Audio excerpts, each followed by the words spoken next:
हाय, आप सभी का जेपीएससी जेएसएससी लाइव में स्वागत है। मैं अमरजीत प्रसाद। आज देखेंगे झारखंड के नए प्रतीक चिन्ह के बारे में महत्वपूर्ण फैक्ट्स को, जिसमें कि टू द पॉइंट बात करेंगे। यहाँ पर बता दें कि विदित 22 जुलाई को हुए झारखंड कैबिनेट की बैठक में इस प्रस्ताव को मंजूरी दिया गया कि झारखंड के नए प्रतीक चिन्ह को 15 अगस्त से आधिकारिक रूप से जारी कर दिया जाएगा। तो यहाँ पे हम लोग नए लोगों में क्या शामिल किया गया है और इसके साथ ही साथ जो पुराना लोगो राज्य में जो आधिकारिक रूप से अभी मान्यता प्राप्त है उसके बारे में यहाँ पे हम लोग डिस्कस करेंगे। तो चलिए हम लोग इसका सेशन स्टार्ट करते हैं। तो जैसा कि आप यहाँ पे फिगर में देख सकते हैं, हम लोग दो लोगों को यहाँ पे रखा है, जिसमें कि यह जो लोगो है वह झारखंड सरकार जो कि वर्तमान में चल रहा है, यानी जिसके यह पुराने लोगो यहाँ पे हम लोग कह सकते हैं कि ओल्ड हो गया है।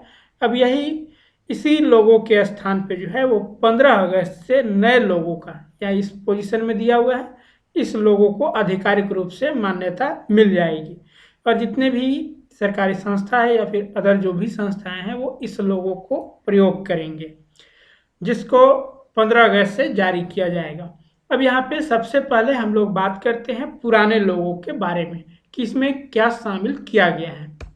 तो जो पुराना प्रतीक चिन्ह था राज्य का, इसमें 4J अक्षर को शामिल किया गया था, जो कि क्लॉकवाइज अरेंज किया गया था। इसमें जो पहला J अक्षर था वह झारखंड को प्रतिबिंबित कर रहा था, वहीं दूसरा जल को, तीसरा जो J था वो जमीन को और चौथा J जंगल को प्रतिबिंबित कर रहा था।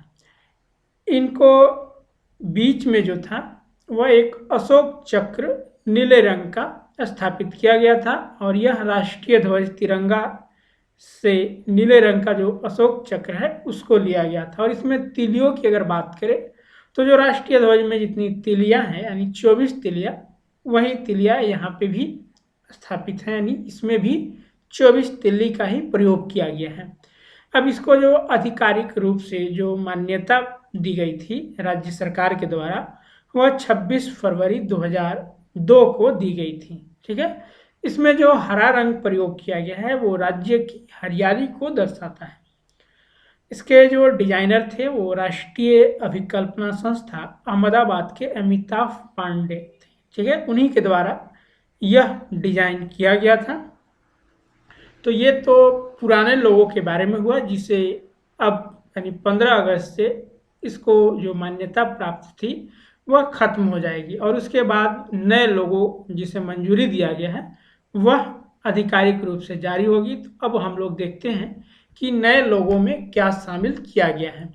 तो यह वृत्ताकार है। ठीक है, जो पहले वाले लोगो हम लोगों ने देखा तो यह वर्गाकार था। ठीक है, एक वर्ग के आकार की आकृति में यह लोगो थी, जबकि जो वर्तमान में लोगो जारी किया गया है वो वृत्ताकार है। और वृत्तीय आकार के प्रतीक चिन्ह में सबसे ऊपर बाहर की तरफ गोलाई में झारखंड सरकार लिखा गया है। ठीक है, नीचे में झारखंड सरकार और ऊपर में जो है वो गवर्नमेंट ऑफ झारखंड लिखा गया है। इसके बाद सफ़ेद हाथी को दर्शाया गया है, और इसमें जो बैकग्राउंड कलर लिया गया है वो हरा रंग दिखाया गया है। उसके बाद पलाश का फूल है, जिस रूप में यानी जिस रंग में पाया जाता है, यानी गुलाबी कलर का पलाश का फूल अंकित किया गया है, और इसका बैकग्राउंड जो रखा गया है वह सफ़ेद रखा गया है। उसके बाद सोरा चित्रकारी को दिखाया गया है। ठीक है, सोरा चित्रकारी यानी सोरा पेंटिंग लौदा जनजातियों में काफ़ी चर्चित है। यह जो पेंटिंग किया जाता है वो दीवारों, वर्तमान में या हाल के दिनों में कपड़ा तथा अदर जगहों पर भी ये देखने को मिलता है। इसमें जो कलर या फिर जो रंग प्रयोग किया जाता है वह नेचुरल कलर किया जाता है। ठीक है, तो इसी सोरा चित्रकारी को दर्शाया गया है। और उसके बाद मिडिल में यानी मध्य में जो है वो एक अशोक स्तंभ को अंकित किया गया है, जिसके नीचे सत्यमेव जयते लिखा हुआ है।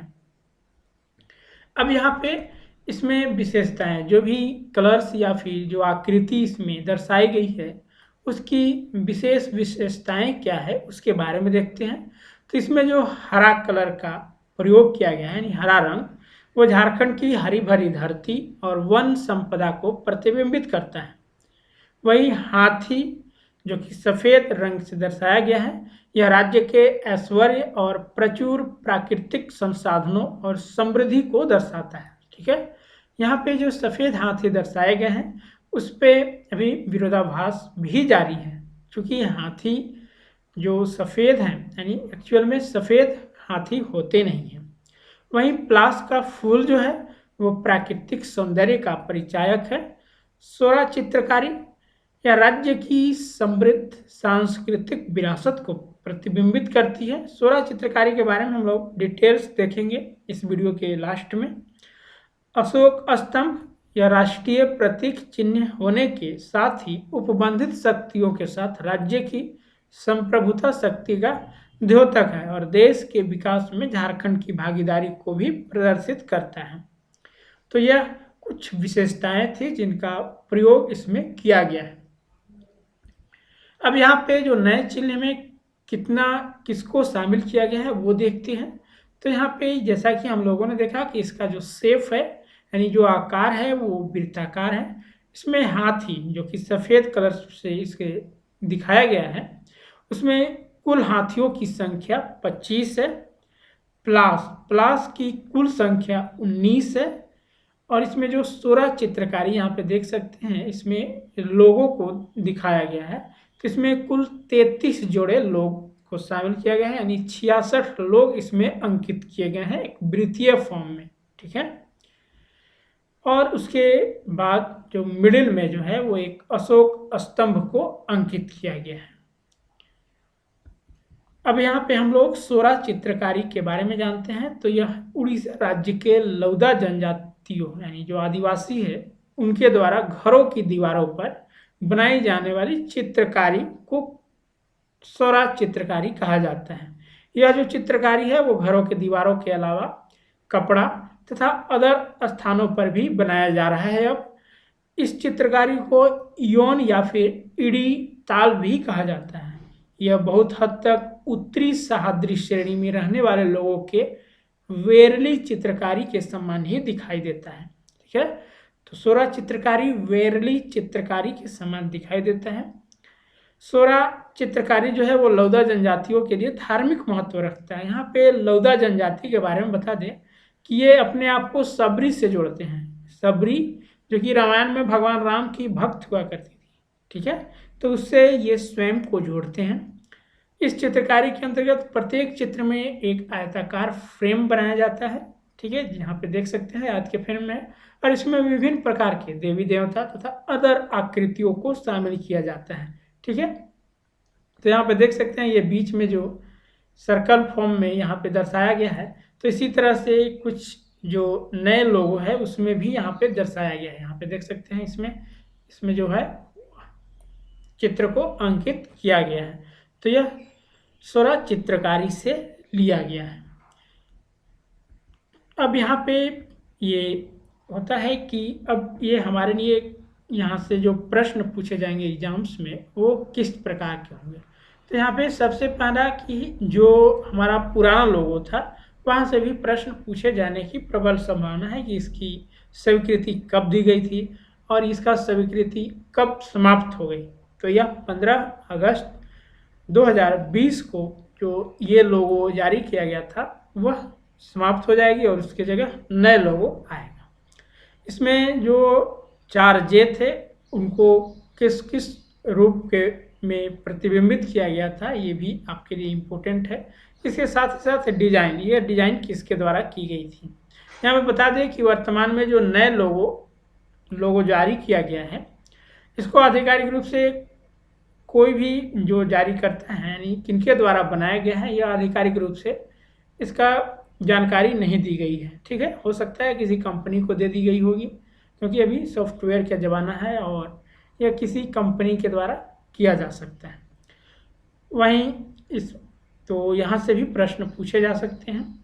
इसके अलावा इसके आकृति यानी शेप किस आकृति की है, तथा इसमें क्या क्या चीज़ शामिल किए गए हैं, कितने और इनके विशेषताएं क्या है, तो यहाँ से प्रश्न पूछे जाने की प्रबल संभावना है। तो इसको देखते हुए आप इन तथ्यों को ध्यान में रखें। Thank you watching for this video.